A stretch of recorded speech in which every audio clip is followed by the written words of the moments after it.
Kenyans above 40, they believe in a plot of land. Right. Nunua ploti. Right. Like, in fact, I one of the most popular financial advice that I've established from the Wealth Tribe is that people were told, when you started working, you were told join a SACCO to access a loan so that you can buy a plot of land. That cuts across everyone. Get a job, join a SACCO, get a loan, and buy a plot of land. So why should these people who are married to the idea of plots of land consider? Because now for these ones, they have to warm up. Why should they consider buying into the Acorn I-REIT, or why should they even consider both? Right. Yeah. So I think both are important, okay? Having some exposure in direct real estate, meaning that you have a plot of land. Yes. All you have to think about is how are you making your money sweat for you, okay? Yes, yes. And that is very important when you're doing portfolio management or you're managing your investments as a person. The second thing is you also have to think about to what extent is what you're getting into. To what extent are you going to have it in those 5-10 years? Okay? And I say this because if you look at the bulk of these plots in the outskirts of Nairobi, very good areas, very marketable areas, but a lot of people have ended up with double titles, get into conflicts, or somebody else built in your property, and then you have to get into court cases which increase your cost of having that same plot over a long time. So my advice is usually understand the risks and how every investment that you get into works. Okay? That is the starting point. Yes. And that you need to understand real estate, especially when you're buying land to keep idle, has that risk. Yes. However, it's good to have it. On 13th of August, we had a very engaging webinar where Donald from the Acorn team taught us everything we need to know in order to start investing in real estate investment trusts, otherwise known as REITs in Kenya. But on that day, we had so many questions from the Wealth Tribe that we had to end the session before he could cover all the questions. And so I promised the Wealth Tribe that I would gather the Acorn team and ask them all the other questions that we were not able to cover. And that is why we are here today.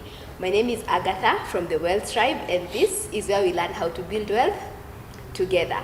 And so before we start, I'm going to give the two gentlemen on set to a chance to introduce themselves. Hi, Agatha. So my name is Maher. I run the customer service department for VUKA. My name is Donald Kimathi. I'm the general manager of VUKA. There's a confusion out here because of the many buzzwords that you've been throwing around when we're having this conversation. So there's the REIT, there's Acorn, there's VUKA, there's Qwetu, there's Kejani, and there's Palma. Right. So what are all these things? What is the difference, and how do they connect to each other? So a REIT is an acronym for Real Estate Investment Trust, and a REIT is a regulated collective investment entity that allows individual investors to pool funds for the purpose of buying units or shares in a trust with the intention of earning income from the real estate without actually owning the property. Okay. So in simple terms, the REIT structure allows individual investors to become a landlord without the headache of actually owning the properties. Okay. Right. So you're becoming a landlord without owning a plot of land, putting up rentals. Right. Yeah. Okay. So what are the different types of REITs in Kenya? So in Kenya, we primarily have 3 different types of REITs. So you have development REITs, and as the name denotes, this is where investors pool funds and invest in a trust that primarily develops properties for sale. Then you have the second one is income REITs, and what an income REIT does, it pools funds from investors and invests the same in income generating properties. So these are already completed properties. Okay. The third one is Islamic REITs, and which are primarily income REITs which are Sharia compliant. Okay, all right. And how many of those 3 types of REITs do we currently have in Kenya? So we have 2 of those REITs in Kenya. So primarily development REITs, and that is the Acorn Student Accommodation Development REIT, and then Acorn Student Accommodation Income REIT. There's also a third REIT in the market, which is listed in the main board of Nairobi Securities Exchange, and that is the Ilam Fahari Income REIT. So Acorn has been established for 20 years as a premier developer, operator, and now asset manager of the largest rental housing brand in East Africa. Okay. What we now know as Qwetu Student Residences. Yes. Okay, so Qwetu Student Residences is a purpose-built student accommodation brand, a premier brand in Kenya. And you've just mentioned Kejani. Yes. So Kejani is going to be our first mass market offering or the more affordable offering. So purpose-built student accommodation targeting the mass market. Yes. So it's more affordable. So you've also mentioned Palma. Yeah. So we believe in using data to inform our decision or investment thesis. And when we started this journey, we started with youth aged between 18 and 24. So we are going up the value chain and slowly now touching young professionals. These are people who have recently graduated or started working recently, and they want an experience similar to what they've experienced at Qwetu or Kejani. Yeah. So Palma is going to be our premier young professionals, rental housing brand. Okay, Right. and what is VUKA? VUKA, and I'd like to paint the connection. So VUKA is a regulated investment club that allows individual investors to own units or shares of Acorn student accommodation REITs. Yes. Or in simple terms, it allows individual investors to own a piece or a unit of Qwetu student residence. For our viewers, when you're driving around Nairobi or Right. in a matatu and around Nairobi, I'm sure you've seen Qwetu Wilson View, Right. Qwetu Hurlingham, and the other one is Qwetu Aberdare and Heights. Qwetu Aberdare Heights. So what Donald is saying is that you need VUKA as the platform Correct. to be able to own units of these houses that you've been seeing around. Correct, That yes. is the way for you to access that To market. be able to So that's own. the connection. Right. But Palma is currently not launched. We can't currently invest in Palma. So you cannot currently invest in Palma, so that is on course for development starting 2023. Yeah. And even then, it's going to sit in a separate REIT. Okay. So we're going to have student accommodation REITs in one REIT, and that is going to be sitting in a separate REIT. Okay. Right. And so now we finally get Maher to speak to us. So Maher, since VUKA is an invite-only club, how do we get these invites? Very easily. If you know an existing member, you can ask them to send you the invite to join. Okay. If not, you can just call the call center on our toll-free number, Yeah. or even easier, just go to our website and fill in our form requesting an invite, and then we get in touch and send you the invite. Okay, it's that easy. Very. Okay. Does VUKA have a provision for a joint account? Yes, we do. So majority it's individual accounts, but we do have one joint account, which is the Chama option. When you're creating an account with us, you can choose the Chama option and register with that as a joint account. Okay, so if I had a spouse Yeah. and I wanted to have a joint account with my spouse or my sister or my brother, is Yeah. that possible? It is. Or you only have the Chama option? So the Chama option, it's just the name, but it's more of a group account. Okay. Yeah. But you have to be registered. No, it can be registered or an unregistered Chama. Okay. Yeah. Please explain to us what is the CMA sandbox and tell us if you're already out of the CMA sandbox or when you'll be out of the CMA sandbox. So the CMA sandbox is a regulatory framework that allows for testing of innovative capital market solutions for a duration of time until the capital market is able to develop regulations for that innovation. So VUKA is set to come out of a regulatory sandbox hopefully by October, and this is primarily because Capital Markets Authority is still developing regulations to enable VUKA and other innovations of this kind to scale, especially to the mass market. Why do I have to pay 499 shillings as a joining fee? And again, on top of that, why do I have to pay 499 shillings as an annual fee? And this is just for the silver package. It's the fees higher for other packages that you'll tell us about. So why do we have to pay these fees, and how does your subscription model work? Okay, so VUKA was modeled after an investment club, like any investment clubs out there. Yeah. So when joining, there's always a joining fee that one must pay when coming on board. And with VUKA, it's just a one-off payment. For the annual fee, it's something you pay yearly to renew your subscription, and it allows you to reinvest your returns and to invest more, if you like. It's not something that you have to pay every year. So it's when you want to continue investing with us. Okay. Okay, and it's not part of your investment. It's just not part of your initial investment. No. Yeah, it just covers your subscription with us. So how many subscription models do you have? Okay, so we have 6 models, 5 for individuals to choose from, namely silver, gold, platinum, platinum plus, and diamond, and then 1 for a group, which is the Chama package. Okay. So each category just unlocks the capabilities of an individual when they're starting to invest with us, and it helps them now grow, and it actually shows them their growth. So whenever they surpass the maximum limit of that specific category and they move on to the next one, it shows their growth Yes. in the investment. Yeah. Okay. Can I, as a small investor, start with the silver package and upgrade later? Yeah, we actually recommend start small and grow. Yeah. Yeah, because with VUKA, it is very flexible. It's what you feel comfortable with. So yeah, start with silver, invest whatever amount you're comfortable with, and then just grow it from there and upgrade anytime you want. And then because I'm already an investor, I know that the minimum or the maximum amount to be in the silver package is 100,000 shillings. Yeah. Do I have to pay these 100,000 shillings at once? No, it's whenever you feel comfortable. So if you want to put in a one-off investment, so the 100,000 at once, or if you want to break it down into monthly investments, like pretty much anytime you feel comfortable investing, you can invest.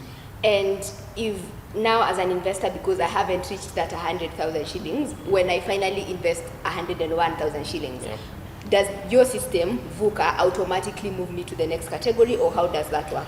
Okay, so it gives you the option if you want to upgrade or if you want to stick to the same category.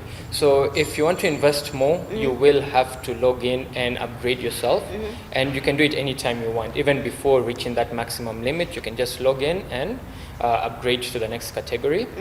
But if you want to if you've reached the 100,000 limit and you want to stick to your same category, you can. Why should I move to gold? What is the incentive for me to upgrade myself?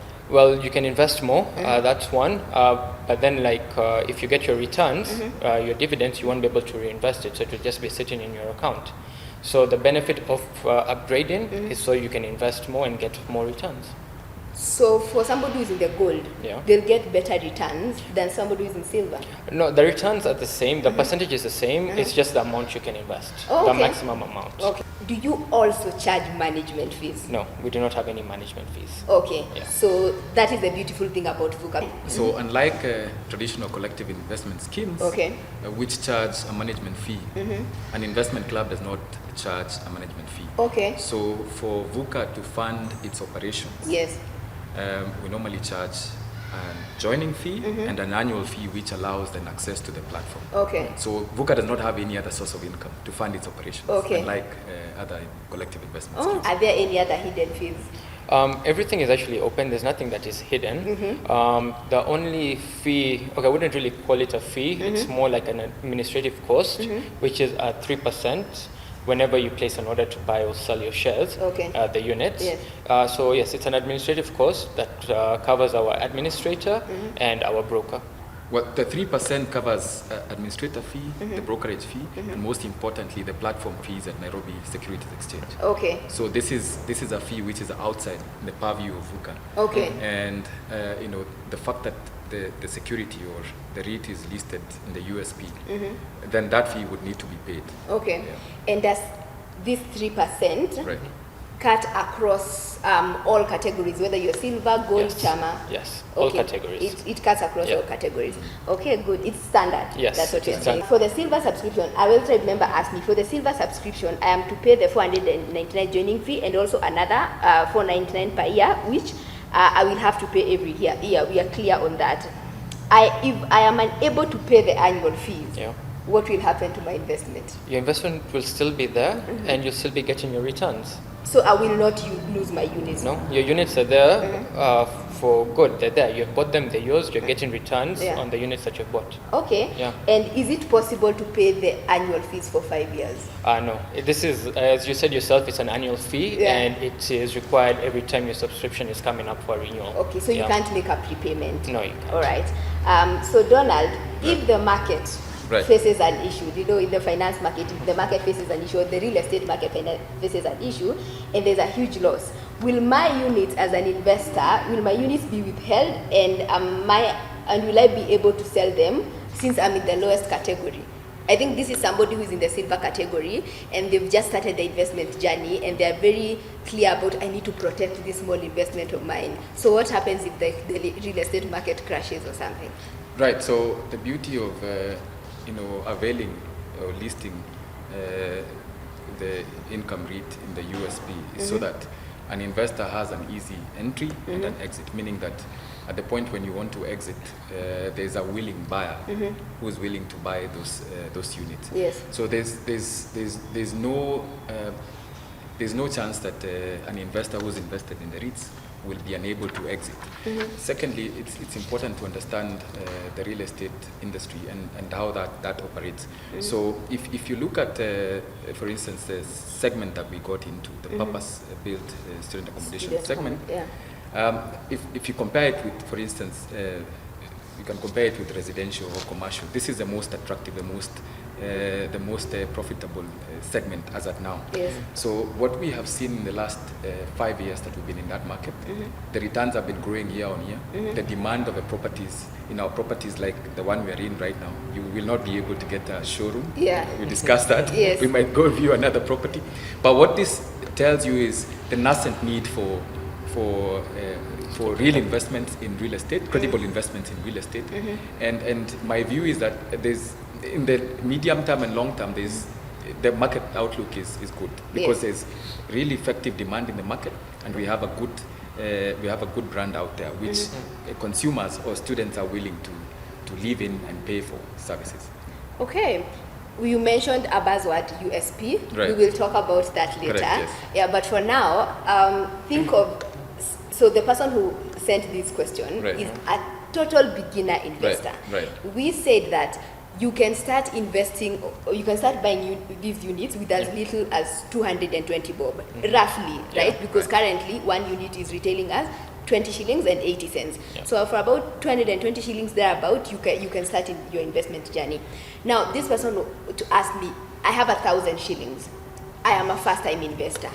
Would you advise me to put my 1,000 shillings in VUKA, or would you advise me to start by putting my 1,000 shillings in a money market fund, for example, to start building my emergency fund? Which way should I go? To be honest, I'd say both.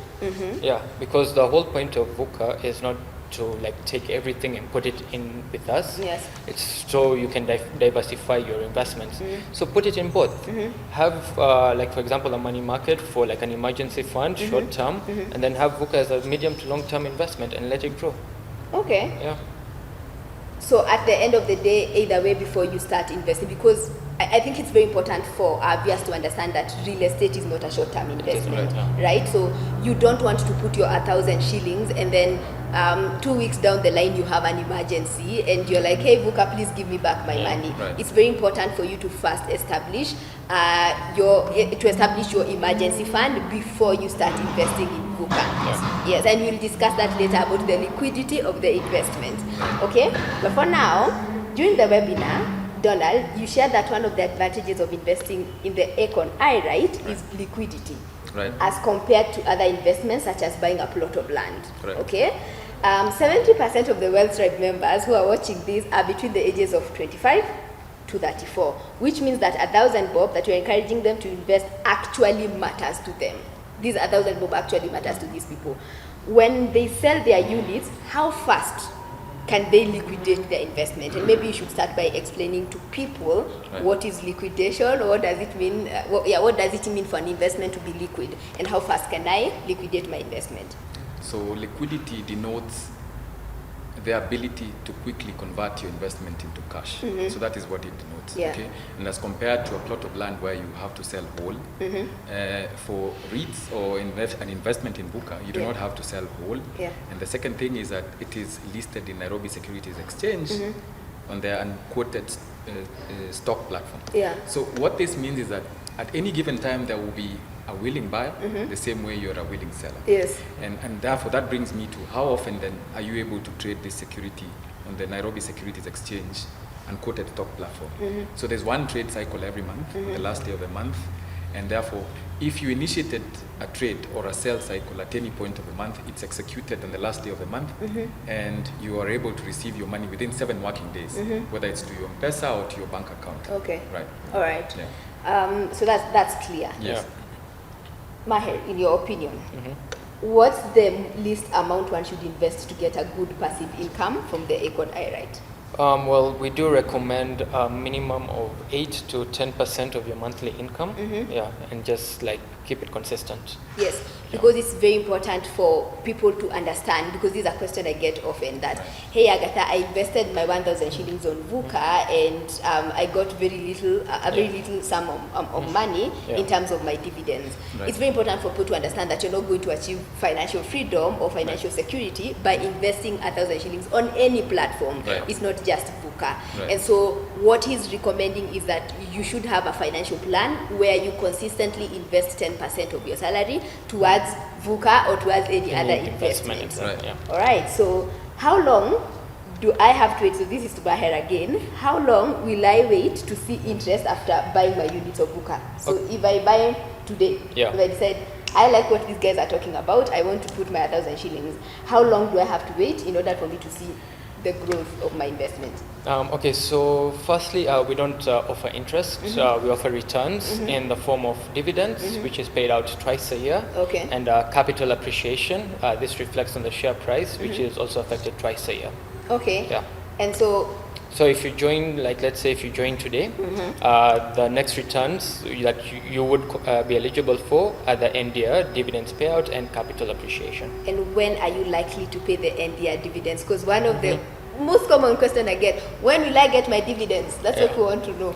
Okay, so for the end year dividends, book closure is expected in end of December. Okay. So like maybe 2-3 months after that, because it being the final dividend, like an audit needs to be held, an audit needs to be done, an EGM needs to be held, and so on. Okay, so you go through all the legal processes of Completely, auditing. yeah. Okay, Donald. Yes. In 2021, Right.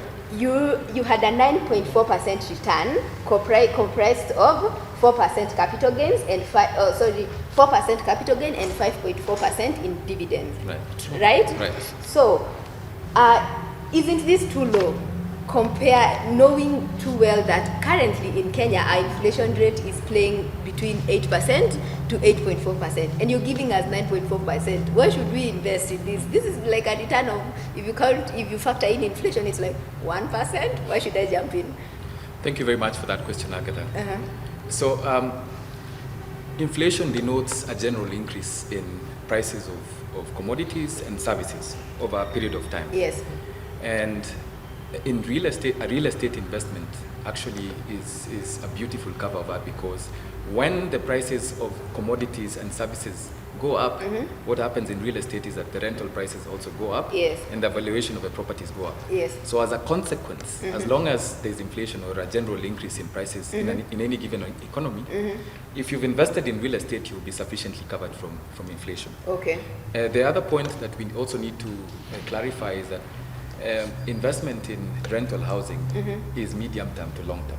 Okay. Nobody buys a unit, a one-bedroom house for you to rent it out for 1 month and then sell and then hope to get a return. Yes. So that's the same literal sense that we sort of follow when investing in REITs, that you're literally getting a share of a rental property, and therefore for you to see a return, Yes. you need to hold it in the medium to long term so that you accumulate rent, Yes. and also for you to see the value of investment or capital gain go up. Yeah. So you shouldn't look at this investment on face value. That last year it was 9.4%, and you dismiss it that this is too little. Correct, You should yes. look at it as Cumulative, consistently over a long period of time. over a long period. So this is Yes. not a get-rich-quick It's scheme. not a get-rich-quick scheme. It's an investment that requires a lot of discipline and Okay. also consistency. And consistency. For you to achieve your financial freedom. Okay. Thanks. So we usually advise that if you don't understand how a company makes money, Right. and this happens a lot on, when you're on a platform like YouTube and you want to start watching a video and you have all these, for example, finance bros or tech bros who are telling us invest in X and we will give you Y, and they'll quote something like 24%, and we're told for such situations, if you don't understand how this person is making money, then it's your money that they're using as profits. Right. How do you make money so that you're able to give us these dividends? Thank you very much. So I'd like to define the role of each of the people in the structure. So the first one is Acorn Investment Management Limited is regulated by Capital Markets Authority as a REIT manager or a fund manager. Yes. So that means that Acorn Investment Management Limited makes some money in terms of management fees of a REIT, Yes. generally at the REIT level. Then VUKA Investment Club which is why we are here today.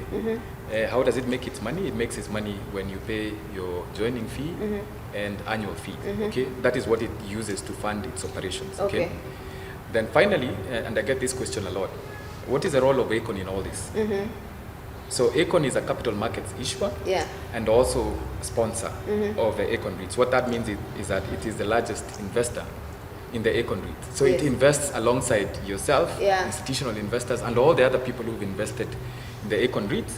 And therefore, Acorn also earns a dividend while you're earning a dividend, because it's a significant unit holder in the REIT, and also gets its capital gain alongside other investors. Okay. So that's how each of the cogs makes its money. Okay. Right. All right. It's very important for us to understand Correct, that. yes. Okay. So, if I join VUKA today, would you advise that I invest every month, Maher? Would you advise that I invest every month, or is this a one-off investment? When I put my 1K, I like forget it for the next 5 years.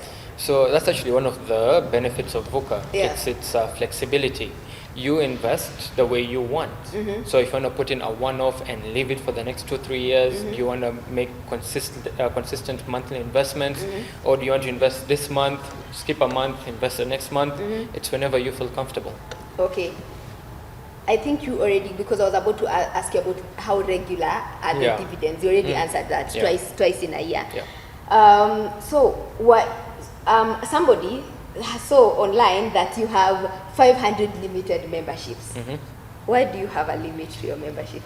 Okay, so how the I-REIT works, so VUKA works, is like we took, initially we took 3 properties and grouped them under the I-REIT. Yes. So when we grouped the properties together, it gave us a limited number of units, shares available. So now calculating that number of shares gave us a rough number of how many investors can come on board. So that's why we had that limited number. But then every time we add more properties under the I-REIT, there'll be more units available, so we can open up for more investors to join. Okay, all right, thank you. Donald? Yes. Can this I-REIT be oversubscribed? So that is not possible because a REIT, and like many other investments, is a closed-ended investment. What this means is that there's a finite number of units or shares which can be issued to the public or bought. So it cannot be oversubscribed. So it's either the units are available or not available. The reason I asked that question is because in the beginning, this well-trained member who submitted this question saw that you had a limited 5,000 limited memberships. And so they were wondering, and you just clarified that at first it was there. But now it can it be or can it not be it cannot be oversubscribed? It cannot be oversubscribed. So how do you differentiate that? So as I said, every time we add more properties, there'll be more units. But then it's still a limited number of units. So if there are no units to be bought, they won't be able to get more investors, more members to join. How long do you think it would take to double my investment if I invested an X amount of money? You can use any example. How long would it take to double my investment? That would, using any amount of money, it's just basic math. If it's a one-off investment, let's say for 1 year, it would take roughly 6 to 7 years for you to double it. To double, okay. Are rates affected by the forces of demand and supply, like it happens on the stock market?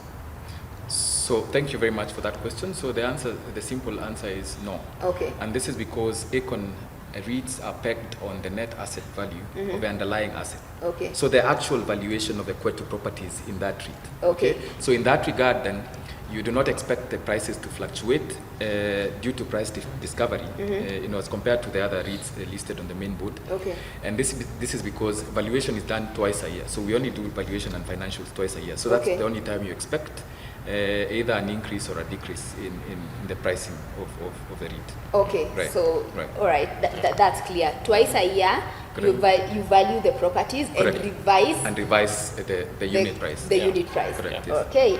Is there an age limit to start investing in Acorn through VUKA? You just have to be at least 18 years of age because 2 of the requirements needed is an ID and a KRA certificate. Okay. Okay. So you have to have an ID. Yeah. So yes, there's an age limit. You have to be 18. Yeah, exactly. So and then remember I said in the beginning that most of the people who belong to the Wealth Tribe are aged between 18 to 34. These are people who love apps. Do you have an app for the VUKA platform? No, we don't have an app. We do have an online platform that is very secure, and that's where an investor would create an account, and then through that account they'll be able to buy and sell the shares and deposit and withdraw money from. So for now we have to access it through the web version? Yes. Okay, all right. And how do we access it? VUKA.co.ke? Okay, that's actually for our website. For the platform, it is, you can actually, same thing, go to our website, VUKA.co.ke, and then there's a link for the member login. Okay. Yeah. Donald, Yes. listen to this one. Somebody said, just the other day I did my registration on VUKA and invested some money, but nothing is yet to reflect on my account through the portal. Should I be worried? Why is it taking long for somebody to buy the units and then it's not being reflected on their portal? Right. Is this a scam? Right. Thank you very much for that question.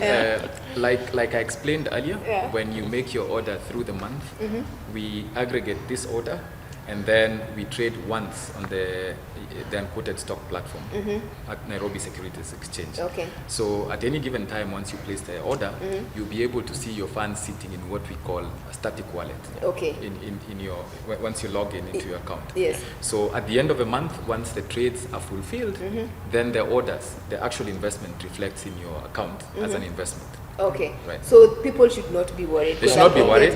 Because I've been getting that question a lot. They should not be worried, and that's a whole reason for USP. So, so we are able to fulfill the order at the end of the month and then avail the investment to the customer's account the following working day. And why are you listed on the unquoted securities platform as opposed to the main platform?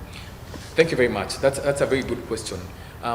When you go listing in the capital markets, there are a couple of things you look at. One is the segment that you are looking to list in. Okay, we're in real estate, which is considered an alternative, investment segment, and that requires a lot of track record and credibility. The bulk of the questions that people are asking are questions which require some historical, data. Yes. And one of the things that the directors or management of Acorn Investment Management Limited did was figure out that before we can list on the main board, okay, where the factors that affect the pricing of a unit are outside of the actual rental or net asset value, then we need to develop a track record, and that's what we are doing. Yes. So, and we started by having these units available on the USP, but we are on that journey. Eventually, we're going to list on the main board. Okay. Once we have a track record that people can refer to, so that the factors that affect the valuation are not just sentimental. Okay, and there's a time you mentioned, or we've seen on your website, or even in your media coverage, talking about that for you to do a trade, like you said at the end of the month on the USP, you need to have at least 5 million shillings in order for you to do a trade, right? So why 5 million shillings? Right, thank you very much. This is because regulations governing unlisted REITs require that for someone to buy REITs, they need to have at least 5 million shillings. That threshold, you will agree with me, is outside of reach of the bulk of Kenyans and retail investors like myself and you. And therefore, the innovation of VUKA was then the ability for individual investors to invest as little as 200 shillings, which is just about 10 units, up to 5 million shillings, without being left out, out of the REITs and real estate. So VUKA then aggregates this demand so that by the time we're going to the USP or Nairobi Securities Exchange, we have hit that threshold. As a retail investor, why? Because you as VUKA now, we see you as a middleman, right? Can I go directly to the unquoted securities platform and buy the Acorn I-REIT by myself directly, and why can't I do that? As Donald said, the minimum 5 million. Yes. Yeah, if you can, and actually buying the units in VUKA, you can't really buy it directly on the USP. You have to come through us. So what you're saying is that we need you to collect money from different retail investors to reach that threshold of 5 million shillings, and for you to do the trade on our behalf. That is what you're allowed to do by the law. Correct. Because otherwise I cannot access it. So your role is actually accessibility. Accessibility. For retail investors. And also to clarify is that we have several investors who've gone directly to the USP through their brokers, because Yes. you cannot go directly. Yes, either way, yeah. High net worth individuals who have invested 5 million shillings or more have gone directly to the Securities Exchange through their brokers. However, the bigger opportunity where the bulk of Kenyans sit is in that segment that will not be able to touch that threshold. And that's why VUKA was put in place to enable the ordinary Kenyans access credible investment opportunities, regulated investment opportunities in real estate. Yes. So we've established that we are pooling funds from Right. different retail investors like you and I, Right. and we are giving it to you people to do the trade on the USP. Where does that money go to? Who gets this money? Who gets access to these 5 million shillings from Kenyans? Thank you very much. Like I mentioned earlier, VUKA is an aggregator and only aggregates this demand. And Yes, Donald, yes. what is an aggregator in layman's language? So an aggregator is an entity that is allowed by law to pool funds Okay. from many investors Okay. and then invest on their behalf. Okay. So that is what VUKA does. Okay, for investors who do not touch the 5 million shillings threshold. Yes. However, like I explained, the REIT structure is regulated, and if you look at the REIT structure, it has a couple of players in it. So apart from the promoter, in this case that would be Acorn, the REIT manager, Acorn Investment Management Limited, you have a property manager who professionally manages property. You also have a trustee or a custodian role. So the role of the trustee is to take custody of a property and also to hold the investment in trust on behalf of the investors. So eventually, the investment finds its way to the trustee. Okay. Yes. Okay, so Right. what you're saying is, first of all, legally, Yes. you don't own the property. Yes, as VUKA, we do not own the property. Yes. We are only mandated, regulated to pool the funds together. Together. On behalf of individual investors, and then invest that in the Acorn REIT. Okay. And the trustee of Acorn REIT is Cooperative Bank. Yes. Okay, so it ends up that way. So the money either way ends up with the trustees, Yes. the Cooperative Bank of Kenya, Right, yes. and the properties that you are managing are actually legally owned by the Cooperative Bank of Kenya Correct, as a trustee. Yes. as a trustee. Yes. As a retail investor, why is a trustee important to me? Thank you very much. So a trustee is important because then it separates the roles, okay, and introduces a governance structure to ensure the investors' money, okay, the money invested by individual investors is protected by somebody who has no interest in that property. Yes, okay? yeah. Because as a developer, we have an interest in the segments we get in. Yeah.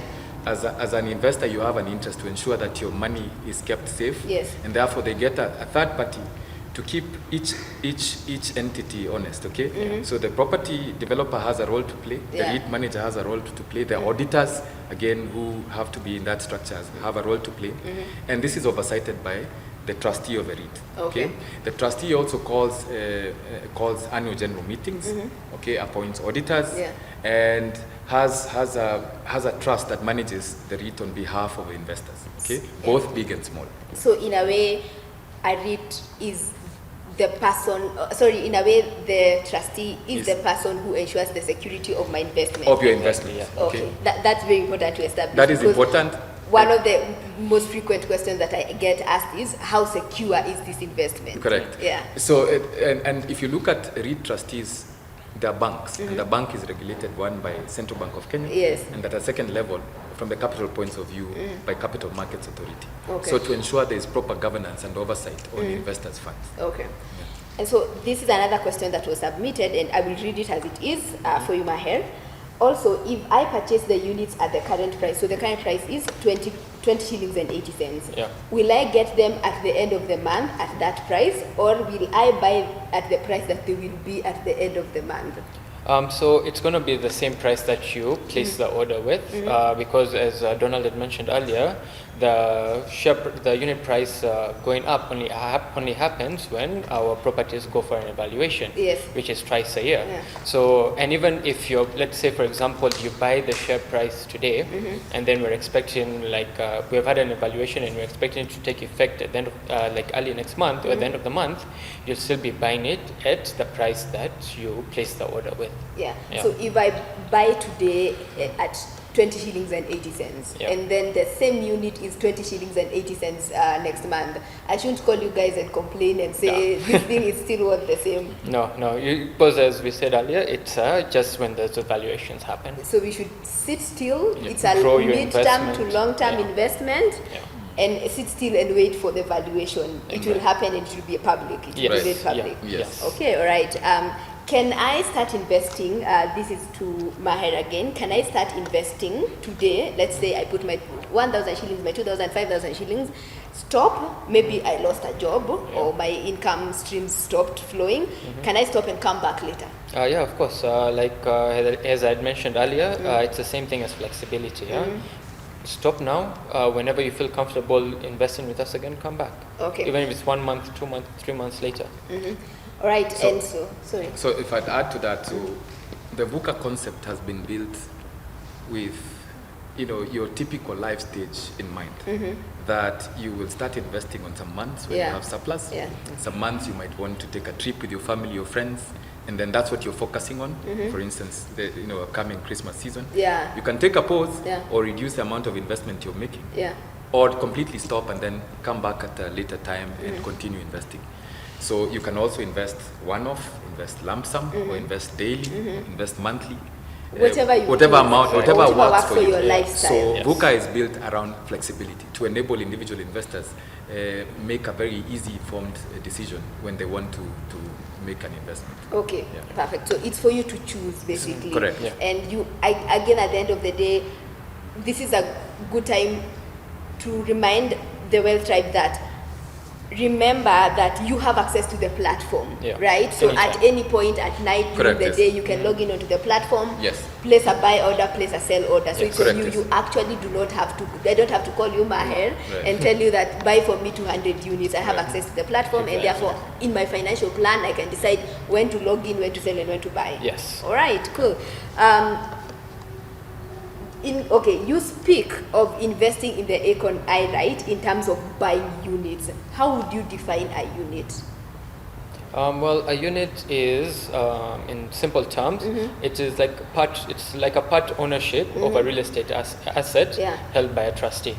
Okay. Yeah, so it's just part ownership of an asset. Yeah, like a small part of Chunk. Yeah, Yeah, a chunk. yeah, Yeah, exactly. it's like if you think figuratively, you can think like this building, I own that corner. Correct, Another yes. person owns another corner. Absolutely. Okay. Yeah. All right. So, Donald. Yes.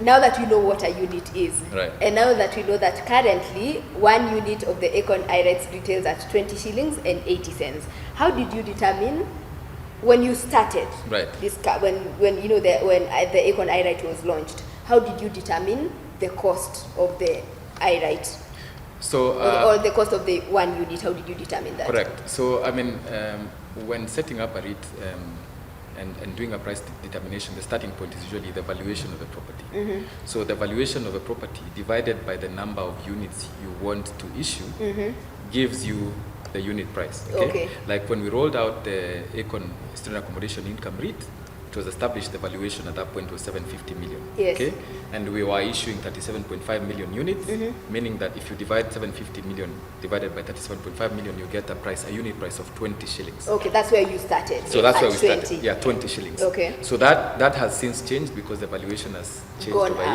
year. yeah. There has been properties added into the income REIT. So you'll continue seeing, an upswing in terms of the capital gain and also the income collected in the REIT. So when was that? When was this where you started at 20? So How long ago? We rolled out the Acorn Student Accommodation REITs in February of 2021. Oh, so we're talking about last year. Last year. So already people Yes. people who already invested then have Correct. already gained a capital gain of 80 cents Yeah. because we started at 20 and now we are at 20.8. 20.88. So Okay. they've gained 20.88 actually. Yes, Yeah. yes. Okay. So cool. they've earned 3 dividends. Okay. So because far last- since Feb they've earned 3 dividends. So 2 last year. Yes, and 2 one last- and one this year. Okay. already. And they've gotten 88 cents as capital gain in the last 1.5 years. Okay, If you look so at it it's really people have actually received this money. they have every received time. dividends Yeah. and capital has been growing. The valuation of the properties has been growing, and therefore the investment, the value of the individual investments has also been growing over that period of time. Okay. Donald again. Right. I'll come to you, Maher. How are the investors influencing the professional management team? And this question was actually submitted to me on Twitter. Right. How are the investors influencing us as investors? How can we influence the professional management team? How can we influence you guys? Because, and how can we cap how much we are paid? You know, because how can we cap us as retail investors? How can we cap how much you people earn? Because what this Wealth Triber was talking about is that what if you people decide that this rental property is giving you, for example, $1 billion, per month, and then so you decide you're going to pay yourself half that amount of money and pay us the other half amount of money. How can we influence how much money you're paid so that at the end of the day, I as a retail investor get a good return for my money that I have entrusted you with? Right. Thank you very much for that question. So first of all, as a regulated entity, a REIT has a trustee, like we mentioned. Yes. So the role of a trustee is partly what you call corporate actions, or they have a responsibility of calling regular or periodic meetings as and when. And those meetings include annual general meetings where investors have an opportunity to, one, express whatever concerns they would have or whatever aspirations they may have. Like last year, we got a lot of questions as to when are we going to have the next property, okay? The second thing is the issue of fees are expressly canvassed and discussed during these AGMs, okay? And it is pegged at that point, so the trustee knows exactly how much you're going to spend for whatever activity. The business plans are discussed and approved at that point. And the audit reports are also discussed, canvassed, and openly discussed during those sessions. So the route is usually through the trustee during these events, annual general meetings. And at any point in the investment life, the investor has the right to speak to a trustee or voice concerns to the trustee. Regarding the fees payable, or fees which can be recovered, or costs during the running of a REIT, that decision is made by the REIT manager with the approval of the trustee. So there is no cost that is incurred by the REIT manager which is not approved by a trustee. And the role of a trustee is what? Is to actually represent or cover the interest of the majority, who are the investors. So you basically, I'm sure this investor is thinking, you guys can't wake up tomorrow. You can't just wake up and decide, listen, we're going to pay ourselves more, we're going to buy choppers, it's not, with our money. It's not possible. It's not possible. Actually, the other beautiful thing is that the law clearly defines.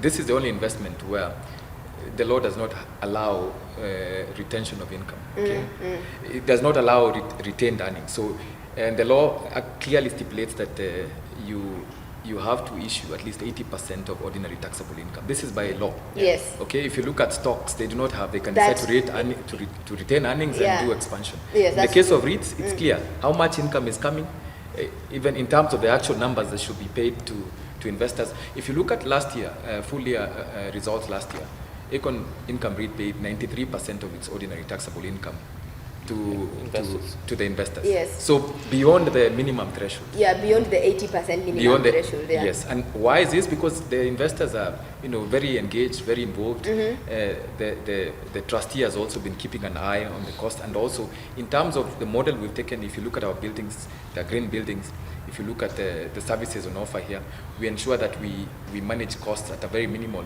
level to ensure a bigger return to investors. Yes. So apart from the trustee aspect of ensuring that our investments are safe, you're also encouraging us to attend AGM meetings. Yes. Because that is being an active investor. Instead of sitting at home and hoping and praying or wondering what's going on. We should attend this AGM. Yes. So like, for example, when is the next AGM for the Acorn I-REIT? So the next AGM will be announced just after we announce our audited financials, and this would be likely end of March, beginning of April. Okay. And the reason why it's important for investors to attend AGMs is then all these issues are canvassed there, from the appointment of auditors to the audit reports to any concerns the auditors might have picked during the financial year, including how much should be paid as fees, okay, and the actual declaration of dividends. So they have control and a say as to all that and how the REIT is run. Okay. So it's important that investors also find time to attend This meeting AGMs so that when they're called. Yes. people don't say that Donald guy, Yes. that Maher guy is, maybe I could see you in traffic and that Donald guy drives a Lexus, for Yes. example. That's my money, no? That's my money. Absolutely No, not, I yes. should be an active investor. Correct, yes. Okay, so Maher, Kenyans have a very interesting relationship with KRA, Uh-huh. right? At REITs, is the Acorn I-REIT taxed? So, Are my returns taxed? okay, so I can talk about the REIT in general, yeah? Yes. It's actually one of the most tax efficient out there. Investments. Okay. Yeah, with especially, okay, I'll talk about now us, the Acorn I-REIT. You're only paying 5% withholding tax, and that is only on the dividends that you receive. 5%. 5%. Okay, on your dividend. On your dividends, Yeah. capital gain, capital appreciation, all we are tax exempted from that. Okay. Yeah. Now that we're here talking about tax, Donald, Right. one other question I received is that people told me, we dug deep because the good thing about the Wealth Tribe is that they like doing their assignments. Right. And one of the things that one of them found out is that Acorn Holdings Limited is incorporated in Mauritius. Right. And people who watch documentaries or the news know that Mauritius and such countries are tax havens. Right. Yet one of the things that we know is that REITs in Kenya Right. are tax exempt, are corporate tax exempt, right? Yes. Right. Then why do you have to go again and incorporate Acorn Holdings Limited in Mauritius? And also this is a very important time also for you, Donald, to clarify to us what is the difference between Acorn Holdings Limited and Acorn Investment Management Limited. Thank you very much for that question. I think the best way to address it is by addressing the roles and responsibilities of each of those entities you mentioned. Yes. So the first one, the starting point is Acorn Holdings Limited. And who is Acorn Holdings Limited? Yeah. This is a capital markets issuer Yeah. and sponsor of the Acorn REITs. What this simply means is that they issue the REITs, and therefore they are the anchor investors. Okay, they are the largest investor in the REITs, alongside other retail institutional investors. and individual investors. Yes. So at Acorn Holdings, who owns Acorn Holdings Limited? So it's largely owned by Helios, who is a private equity firm. Okay. And Helios invests out of Mauritius into African markets. Okay. So that decision really was largely because Helios invests out of Mauritius in Africa. The second reason is Kenya has been our proving ground. Okay, the last 5 years, what we've been doing is proving a thesis that a lot of people did not see. We saw the opportunity. Yes. And we've proven that thesis. So there's plans for us to branch out into the rest of Africa, okay, starting with neighboring countries. And Mauritius makes a good, launching pad into the rest of Africa. Okay. So it's for strategic reasons, really, because, like you rightly said, REITs are tax efficient vehicles. Yeah. They do not. There's no income tax on REITs. There's no capital gains tax on REITs. There's no corporate There's tax. no corporate tax on REITs Yes. as an entity. Yeah. And in fact, like Maya said, REITs are the most tax efficient investment vehicles. If you compare even with a basic savings account, Yes. whatever interest you earn on your savings account, you pay 15% withholding tax. True. And that has an impact on whatever comes to your pocket. But if you look at the Acorn REITs, for instance, how it's structured, the return has two aspects to it. The dividend payout, which is only charged 5% withholding tax, and the capital gain, which does not have a tax charge to it. Yeah. So the return becomes wholesome, okay, as compared to many other investment vehicles. You can compare that with your money market funds, for instance, where you'll be charged 15% withholding a tax, or your savings account, you still pay 15% withholding tax, Yeah. and many other instruments that people invest in. Yes. Okay. Right. All right. Yeah. So tell us about, maybe Maheke, tell us about the new properties. You sent us, I mean, your email, you said, you told us, hey, we have new properties. Tell us about that. So we actually launched 2 new properties this year, and surprisingly, honestly not surprisingly, because Qwetu is actually quite popular. We opened up a new property next to USIU University, and it's actually opposite an existing property that we have due to the high demand. Okay. And it's already up to almost 80-90% occupancy. So that's how high in demand Qwetu is.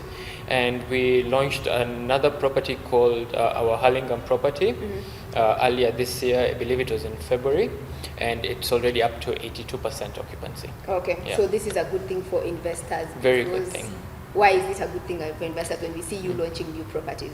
So as I said earlier, all our properties will eventually come under VUKA, Yes. like our Qwetu properties. So every time we add more properties, more units will be available for investors to buy. And then now the pool of properties that give out returns will be bigger. Okay. So same thing why we encourage a medium to long-term investment. I think the other thing to think about when you talk about new properties into the REITs is, I mean, we normally advise investors the best time to come into REITs is early. Okay? Okay. We started with 3 properties. We're going to be touching probably 8 properties in the next 2 years. The implication of that is when you come in when there's fewer properties, as the properties continue to increase, then there's valuation, okay, Yes, gain or yes. capital gain. Yes. Okay, so that accrues as a benefit. Secondly, as properties continue to increase in the REIT, there's a bigger addressable income, meaning that there will be much more in terms of dividend paid out in the future to you who came in earlier as compared to somebody who comes in much later. Plus, anyway, if you come in earlier, it means you're buying each unit at a cheaper price. At a cheaper Exactly. price, that's as what it compared means. to Like those a year who from waited. now. Correct, yes. Yeah, and we Yes. can already see that you started at 20 and now it's at 20.88. 20.8, That's a and big that is difference. likely to To go change higher, yeah. now that Yeah. we put in parklands. Okay. Okay. Yeah. Another thing that I like talking to the Wealth Tribe about is that before you invest when you're investing your money, before you look at the interest or the dividends or the gains that you get from an investment, you should first establish the security of your capital. Like way before you start fantasizing about the dividends that you're going to receive, it's very important to first secure your initial investment. Right. Is there a likelihood of is there a likelihood of facing depreciation in terms of our invested amount in Acorn? So I'll answer that question in 2 ways. One is a REIT is the only asset-backed, investment out there. Actual assets which you can touch, you can go in, you can see. Yes. And what happens to real estate assets? With time, they grow in value. Yes. Okay. Yeah. The valuation goes up. Okay.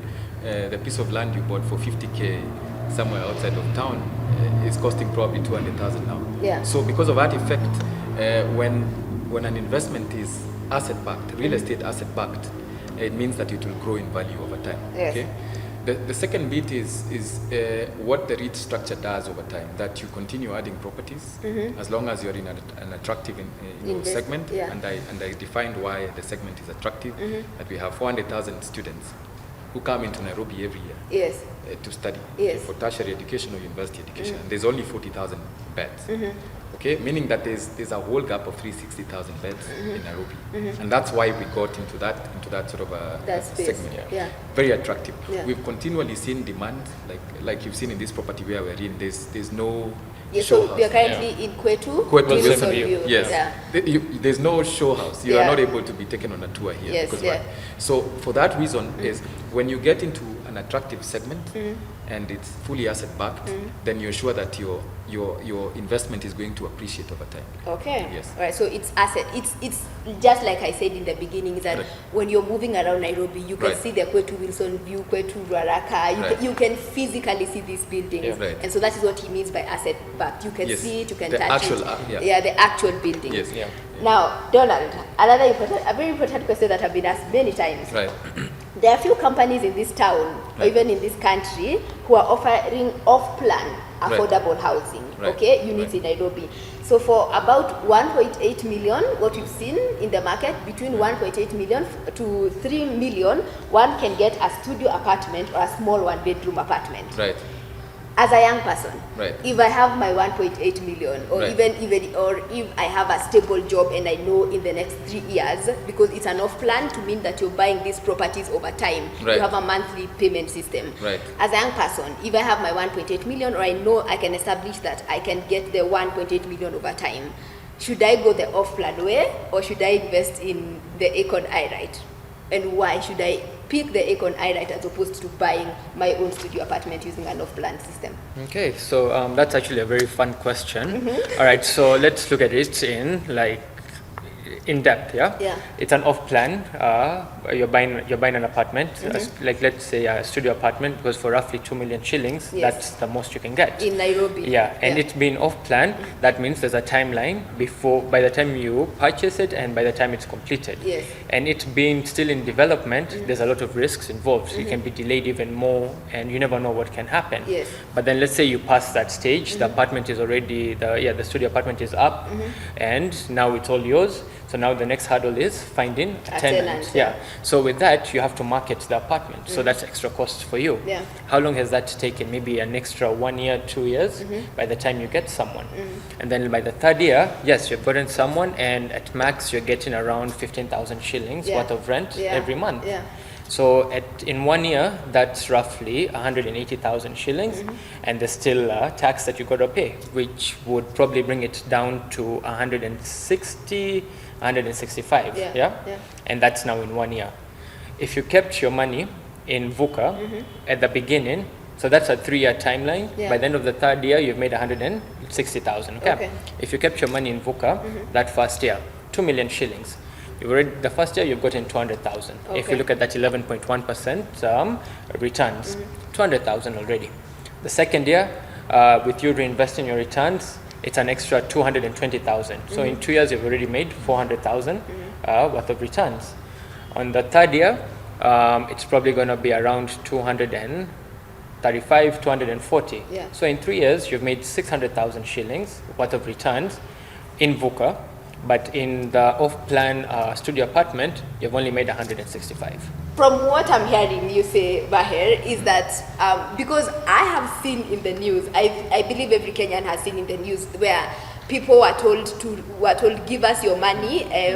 Developers told them, give us your money. We are going to build for you off-plan houses. In 3 years, come and move in with your family. Yeah. And then, first of all, this is a thing that happens a lot to Kenyans living abroad. And so you come back 2 years later, 3 years later, and you go to where you were promised that a house was supposed to be built. It either doesn't exist or it's some form of shell. Yeah. So that means that if you're living abroad or you're in such a situation where you're considering an off-plan house, it's best, as your advice, to go to the Acorn way. What is the other advantage of investing in the I-REIT as opposed to physical buildings or these off-plan houses? Thank you very much, Agatha, for that question. I think the beauty of investing in VUKA and REITs in general is the only active thing you have to do as an investor is invest. Yes. Okay? The income is passive. Yes, Okay? Because there's a professional property manager, there's a REIT manager making investment decisions on your behalf, and you do not have to think about the headache of, do I need to market my property? Do I need to do I need to pay KRA? Does my tenant have parking? Did he pay on 5th or not 5th? Has he ran away with my taps and sinks and bulbs? Those are things you take out of that picture. Okay? And then the other thing you need to think about when you talk about off-plan, and I'll compare that with investing in income REITs, is that when you touch off-plan, now you touch development risks. Yes. Okay? And in this country, looking at our land tenure system, at some point there's going to be haggling or litigation around land issues. Okay? Some two people have the same title.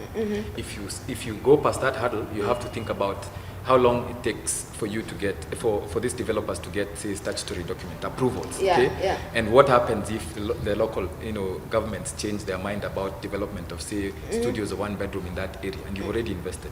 So there's a lot of risks when you talk about development, which are generally clustered under development risks, and which mean that a project may take longer than is anticipated. So a developer can tell you they will deliver a property in 2 years or 3 years, and that property will end up taking 5 years. And this is lead time that your money is not earning you any income. Any income in that period when you're developing. On top of that, then you have to think about when the property is finally commissioned, how long it will take you to advertise and get a tenant on board, and then get this tenant to consistently pay you. And the fact that you have to incur other costs, you have to think about costs that come up in buildings, especially apartments. Generally clustered under service charge. And therefore, if you look at the income REIT, the moment you invest in an income REIT, you're investing in a property which is already completed. It has been put in a trust. It has been stabilized for a period of 6 months to 1 year. So you're not testing that theory. It's not guesswork. It's not testing. So from the point where you've invested, that property is earning an income. Yes. So that is very From important. the word go. Yeah, when investing, there are two key things you have to think about. Yeah. One is the risk involved, and I told you that model really now opens you up to much more risk. The other thing you have to think about is time value for money. Yes. How quickly can I start getting a return Yeah. on my investment? Yeah, Right. time value for money. I think Correct. for me, when it comes to off-plan, that is the most dangerous thing. Right. Because for 3 years, you're sending this company money and it's Right. earning you nothing. Precisely. You're supposed to peg your hopes or your investment on hopes rather than Right. established Something that systems. is Right, exactly. Okay, Maher, should I be factoring in? So somebody said, remember that we said that for the Acorn I-REIT or for I-REITs in general, there is the capital gains factor and then there's the dividends factor, right? So this wealth triber said, should I be factoring in the capital gain while assessing the return on investment, given that presumably I will only accrue it if I'm in it for the long term and sell my units? You know, should I be factoring in capital gains yet? I want to be in this thing for the short term. So Well, if I remove the 4% capital gains, for example, it means I've remained with 5%. 7% Yeah. roughly, yeah. No, of course you should factor in because it is one of the returns that we offer, Yeah. and it's something that reflects on the share price twice a year. So even if it's a short-term 1 year, 2 year investment, you're still gonna get the capital appreciation. But that's why we recommend a medium to long-term investment because of the future properties that will be coming under the I-REIT. Yeah. So it will be better for the investor. Yeah. Yeah. So think what you are saying. Okay. Yeah, I think to add on that is when we talked about the factors that affect real estate investment trust are literally factors that affect real estate. Okay? Yes. And one of the reasons why people buy real estate is because one is a good store of value, because value appreciates over time. Yes. All the plots that you see strewn all over, Yeah. people are hoping to get some capital gain when they sell it. They tell you buy it at 100,000. When you sell it in 5 years, you get 500,000. So capital gain in property investment is very important. It's one of the bigger areas where you get a return. However, unlike when you have bought a plot that is sitting idle, it's not earning you any amount of money, and your play is only capital gain. Yeah. Investing in a REIT gives you cash flows, meaning that twice a year you're getting some cash out of it. Yeah. And if you consistently continue investing more, investing this dividends, then it grows. But most importantly, over a period of 5, 6, 10 years, then your investment has grown and you're sufficiently covered from inflation, like we mentioned earlier. Then it's in that case. Then it's also important to have a conversation about, because at first the previous question was about this young person who has Correct, access yes. to 1.8 Yes, million correct, yes. and 1.8 to 3 million, and they are wondering, should I buy off plan or go Acorn I-REIT? Correct. Of course, we have some Wealth Tribe members who are beyond that age bracket of 18 Correct. to 35. For Right. people who are in their 40s, and they believe. Let me tell you, I've seen Kenyans above 40. They believe in a plot of land. Right. You know, nunua ploti. Right. Like, in fact, I one of the most popular financial advice that I've established from the Wealth Tribe is that people were told, when you started working, you were told join a SACCO Right. to access a loan so that you Yeah. can buy a plot of land. That cuts across everyone.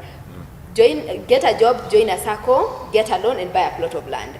So why should these people who are married to the idea of plots of land Right. consider? Because Right. now for these ones they have to warm Right. up. Why should they consider buying into the Acorn I-REIT, or why should they even consider both? Right. Yeah. So I think both are important, okay? Having some exposure in direct real estate, meaning Yeah. that you have a plot of land. Yes. All you have to think about is how are you making your money sweat for you, okay? Yes. Yes. And that is very important when you're doing portfolio management or you're managing your investments as a person. The second thing is you also have to think about to what extent is what you're getting into.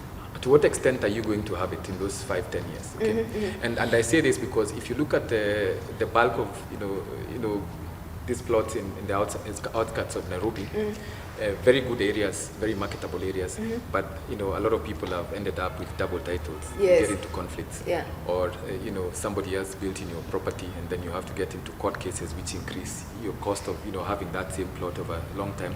So my advice is usually understand the risks and how every investment that you get into works. Okay, that is the starting point. Yes. And that you need to understand real estate, especially when you're buying land to keep idle, has that risk. Yes. However, I mean, it's good to have it. We normally recommend, Yes. I mean, buy a plot. Yeah. But then also beyond that, think about, should I accumulate more plots or should I get exposure to now indirect real estate, Yeah. which is professionally managed and is going to give me, I'll sit on the same investment for 5 to 10 years that I would sit on my plot. But in those 5-10 years that I've actually recovered the bulk of the money I invested because I'm getting a dividend on top of a capital gain. Yeah. While on the plot side, your play is capital gain over long term, which is also a strategy, if you ask me. Yeah. So it's very important to understand Yes. the investment in The investment. Yeah. The final thing you need to understand is investment horizon. Okay. And I gave you the example of a rental unit. Yes. Today, if I had 2 million shillings and I went to Nairobi, some place in Nairobi, bought a studio, and I got a tenant on board, and I got my first month rent, I'm like, it's cool, it's time to get out of here. Yeah. I need to sell it. Chances are, if you look at the legal cost involved and all that stuff, you'll be selling, In the time span. and the time span, Yeah. you'll be selling at a loss. Yeah. And that's why there's no real estate investment that is short term. Okay, that is very important. We need to establish that. We need to establish that. I've Yeah. just given you a case why it's not short term, Yeah, okay? yeah. Even for actual land. So for it to make sense, in that case, if you're investing in a rental property, it means that you would have to hold it over long term because then the value will grow. Yes. And then you will have received some amount of rent into it, okay, by the time you're thinking of selling. Yeah. The same factors affect REITs, so that you need to be invested in the medium term to long term for you to, first of all, receive dividends over medium term to long term, and also get some capital gain, which enhances the value of your investment over long term. Okay. Yes. I understand. Right. There's something you talked about, sweating your assets. Yes. And the reason why I want to talk about this is because, again, in my, I would say career as a Right. financial coach, Right. I have met people who will come to me in their 50s, in their 60s, and they tell me, and after having a conversation about where they are with their finances, we've established that they are asset rich, Yes. but cash poor. Yeah. Correct. Yes. And by asset rich, I mean that they have plots of land. People out here have plots of land. I have a plot in this place, I have a plot in Kamulu, I have a plot in Karen. So this person is asset rich, Yes. but cash poor. What is the danger of being asset rich and cash poor, especially because this mostly relates to real estate? Most people are, Correct. Thank you very much for that question. So to put it in context, there's just about 12 trillion Kenyan shillings tied in plots of land in the Nairobi metropolis. Nairobi. Hello. Joska, Kamulu, Ngong, at the 12 river. trillion. 12 trillion. To put it in context, that would mean 22 to 24 expressways, okay? You'd easily put an expressway In people's plots of land. in half of counties in this country, Yeah, okay? yeah. Just using plots of land. Imagine if that was in the REITs. Yeah. So and the reason why I tell you that is we have to, when you're managing personal investments, you have to classify your capital. You have to look at how you deployed your capital. Yes. One is you do not want to deploy capital which is not giving you some cash flow, okay? Yeah. Or what is generally referred to as debt capital. Yeah. You have to avoid that Yeah. trap. However, inevitably, when you're managing your portfolio, you will invest in some plots of land and many other investments which may not give you cash flows. But you have to keep an eye on that, on what is your play. Is Yeah. it sentimental? Yeah. Because I feel it, or is it because it makes sense? Yes. So we normally advise that you need to invest in liquid investments as well, and the reason for that is in emergencies, and which happen as you go along in life. Yeah. Okay, you will require some cash flow. Okay, even during retirement. Yeah. You want- in fact, during retirement, Yes, because there you are want- other factors that come to play, Correct. such as your illnesses, illnesses, yeah. because then you have advanced in age. Yeah. Traveling. Yeah. Then you'll not be liquidating, selling a plot every time you want to travel. Yeah. Okay. Anytime you go to Bahamas, you They're like, sell let me a sell plot. one Let plot, me sell one exactly. plot, go to Let me Bahamas. sell one back there. Yeah. Yeah, so you have to look at it from that point of view that, yes, if I invest in indirect real estate, in the case of REITs, Yes. I'm invested in the long term. Yeah. I'm getting a dividend check twice a year. Yeah. If I'm in retirement, Yeah. that is really a passive. score. That's That's exactly That's what passive you in- want. And I do not have to care about how many tenants do they have, where do they get them from, Yeah. and where's the caretaker. Yeah. Have they left the water dripping? Yeah. Because somebody else is thinking about that. Yeah. So passively, your investment will be working for you. What ideally your investors or the members of World Tribe want? You want investments that now start working for you, where your money is working for you. Yes. So the danger of having illiquid investments is that you'll be asset rich, but then you'll get very frustrated when you experience bumps or emergencies. Yeah. Think about how long it takes to sell a plot. Yeah. If you're lucky, you will sell it in 6 months. Yeah. Sometimes it can take 2-3 years. Yeah, And yes, a lot of people experience that during COVID, where you have a sick patient in hospital, you have all this land, and you can't sell it quickly enough to be able to book an ICU bed. Yeah. So you have to think about all these things. All right? these factors. Yes. So and that's why we say that investing is a lifestyle. It's It not is. a one-off thing. It's not a one-off thing, Yeah, yes, even yes. as we're having this conversation, we are not telling you that come dump your money at Acorn Absolutely, I-REIT yes. and chill and Yes. say that you have a financial plan. No, it's Yes. an active thing. Correct, You yes. have to learn, Yes. you have to rebalance your portfolio, you have to understand your cash flows, you have to understand your retirement. Absolutely. Okay. And for the benefit of your audience, Yeah. we normally say growth is a factor of two things. Yes. One is consistency. Okay, so the discipline of deciding I'm going to put away, some money every so often. The other one is having a long-term view. Yes. There's no short-term growth. A lot of times, yeah. if you think about all aspects or spheres of your All life, aspects of life. growth is medium-term to long-term. That's Yeah. when you talk about I have grown. I Okay? have grown, yeah. Yes. Yeah. Thank you. That's very important because even as we are encouraging people to join VUKA and start with as little as 1,000 bob, it's very, very important for people to remember that we're not telling you to join, put 1,000 bob and chill. Yes. Think of it long term, stay consistent, come up Correct. with a plan Correct, yes. where you invest in this instrument and any other instrument with a long term perspective. Right. Okay, so another question. We're almost coming to the end, Right. but I still have a few more questions. So after the webinar, people invested in VUKA or people bought the Acorn I-REIT through VUKA. Right. And when they sent the money, when they made their M-Pesa transfers to you people and they made the bank transfers, Right. a name came up. Acorn Capital Partners Limited. I included when I started investing, I saw Acorn Capital Partners Limited. Right. And I was like, who is Acorn Capital Partners Limited and why doesn't the money, my investment money, go to Cooperative Bank of Kenya, yet we established that the Cooperative Bank of Kenya is my trustee? Right.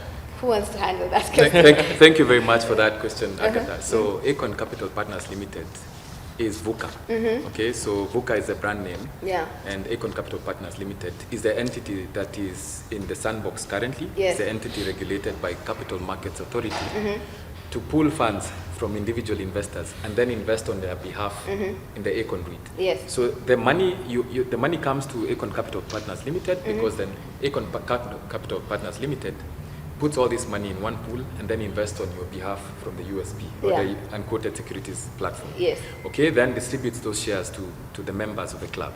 So, and that's why then people will see Acorn Capital Partners and not the trustee. Yes. So eventually this money is channeled through the broker and then finds its way to the trustee. Okay. The investment, yes. So we shouldn't be scared. You should not be scared. Like I said, if you went through the right of, for instance, for people who touch the threshold of 5 million and you went through your broker, the money will go to your broker. It does not mean that the investment is going to your broker. Yeah. It merely means that your broker will then buy the units on your behalf Yeah. and then grant you the ownership of the units once they're bought. Okay. Yes. I think before I ask the next question, Right. it's very important to take maybe a step back a little. Right. So now that we've told people what the Acorn Capital Partners Limited, Yes. is, then now it means that people who've been watching these now have heard of 3 companies, if I Right. can call them. Correct, yes. Acorn Capital Partners Limited, Right. Acorn Investment Management Limited, Right. and Acorn Holdings Limited. Correct, yes. What's the difference between the 3 so that I shoot the next question? Thank you very much. I will clarify that question for your audience. So, like I said, Acorn Holding Limited is a capital issuer Yes. of the Acorn Student Accommodation REITs. Okay, it has issued those REITs in the Yes. capital markets. And what is its role? Acorn Holdings Limited is the sponsor or the largest investor in the Acorn REIT. Largest investor. Okay. Yeah. It has a stake in that REIT. It has some skin in the game. Okay? Yeah. As, Very important. as a premier developer of the assets. Okay. Yeah, yeah. So that is very important. So somebody cannot sell to you what they do not consume. So Yes. that's a starting point. Yeah. So having established what the role of Acorn Holdings is, I'll come back now to the role of Acorn Investment Management Limited. So Acorn Investment Management Limited is regulated and licensed as a REIT manager alongside many other REIT managers. Okay? Yes, yeah. So the role of a REIT manager is basically fund management, meaning that they offer advisory services to the REIT, okay, to ensure that it's investing in what it said it's going to invest and it's achieving and meeting the targets that it's going to say that Yeah. it's going to do. Yeah. So the professional investment management. So that is the role of Acorn Investment Management Limited. Now, when it comes to VUKA, okay, and VUKA is a brand, is a brand that our investors interact with. Yeah. The entity is called Acorn Capital Partners Limited. The role of Acorn Capital Partners Limited, like I told you, its role is to pool funds from many investors. Okay, we want to invest as little as 200 shillings and as much as 5 million shillings to then come into the club and get access to Acorn student accommodation REITs. In our case, own a piece of Qwetu student residences. Okay. Right. So each of those roles is well defined. One is a sponsor, the largest investor. The other one is a fund manager, regulated as such, and the fund manager cannot do aggregation. He cannot be the one pooling the funds. Okay? And then the other one, ACPL or Acorn Capital Partners Limited, is VUKA. It's the entity that pools the funds from many individual investors like myself and you, and then invests into Acorn REITs. And why does it do that? Because you cannot go directly to the Nairobi Securities Exchange with your 200 shillings, or you cannot go to your broker with 200 shillings. Yes. So Acorn Capital Partners Limited is an innovation that is meant to then enable individual investors buy Acorn student accommodation income REITs. Okay. Yes. That is clear. Thank you. That's very clear. Now then I can shoot the next question. Right. Why isn't, now that we know who is Acorn Investment Management Limited, is the asset manager, why isn't the Acorn Investment Management Limited the aggregator? Let me complete the question. Right. Instead, you have chosen to delegate this role to the Acorn Capital Partners Limited, which is not an asset manager, and you've established that. Right.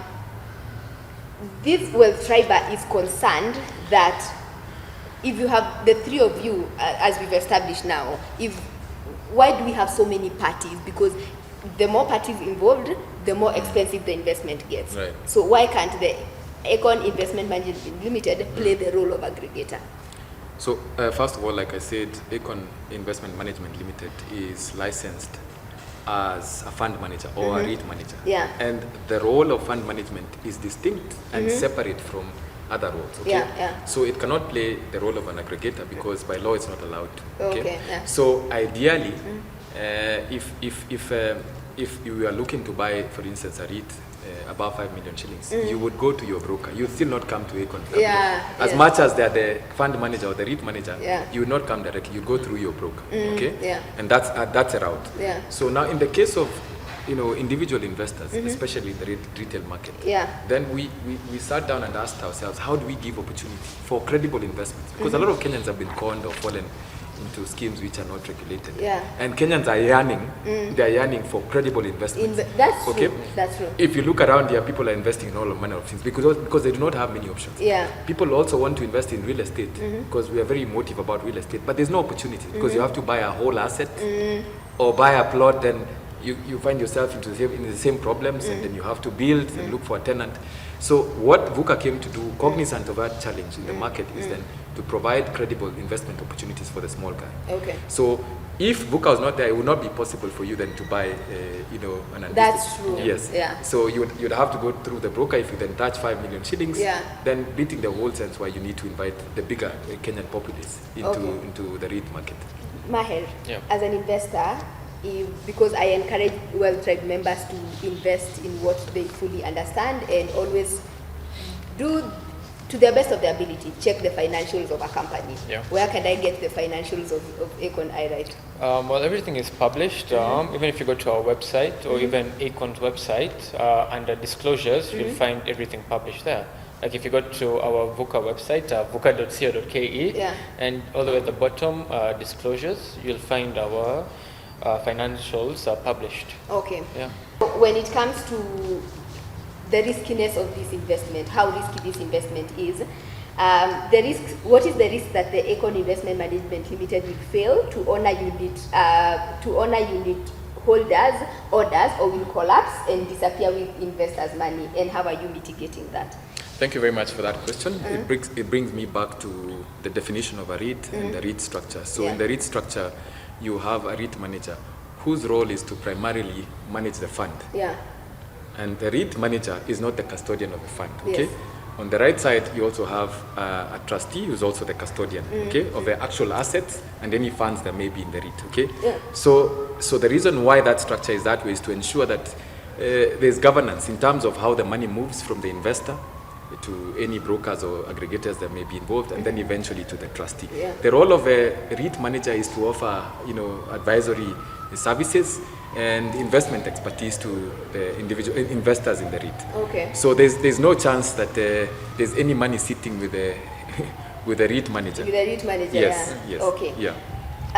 Do we have any of the investors' money, I included, Right. do you have any of our money invested out of the country, or are all our money is invested in Kenya? Right. So all our properties in the REITs are in Nairobi County, actually. So Yes. all that money is invested in this city In of this ours. city? Yes. We can physically You can see it. physically see. And now Qwetu Yeah. student residences has become, part of the urban folk, part of the Nairobi skyline. Okay. Okay. And they're strewn all over the place. Are you planning to move to other cities? Kisumu, Nakuru? Somebody even asked me, are you planning to move to Rwanda? Right. So Acorn is a very data-driven company in terms of how it does its development Okay. and its investment. So we started in Nairobi because this is where we saw the largest demand. Remember, we talked about 400,000 students coming to Nairobi Yeah, every year yeah. to get an education. That's a lot. That's a lot, and for us to then effectively address that demand, you have to take time Yeah. to address that demand effectively. Yes. So we are invested in Nairobi. There's plans, okay, and we are now doing research for towns such as Nakuru, Nyeri, Eldoret. There's plans to branch out once we have sufficiently addressed the demand in Nairobi. There's also plans to branch out regionally. I mentioned other countries in Africa, but that is after we have sufficiently addressed the demand in Nairobi, because this is where we primarily see the biggest opportunity. Okay, and lastly, Acorn targets to deliver a total of 50,000 Qwetu and Kejani beds by 2025. Are you still on course with this? Yes, we are. Even next week, we are launching our new project, Kejani. It should be opening up next week, which is now, as we mentioned earlier, is a more budget-friendly Qwetu, and it's already in high demand. We have a ton of bookings already. So yes, we are on plan to hit that target. As a potential investors, can somebody come and see this Kejani? Can I come and see? Yeah. and You can go establish to strategy? any of our properties. Okay. Anytime, you'll be shown around. You can ask questions. Yeah. Okay, all right. Thank you, gentlemen, for joining me in this conversation. Thank you very much. Just in case somebody has an extra question that we haven't covered during this conversation, you can ask it in the comment section. You can reach me via email. I'm always available to answer your questions. And thank you so much for joining us, and see you next time. And remember to subscribe to this channel.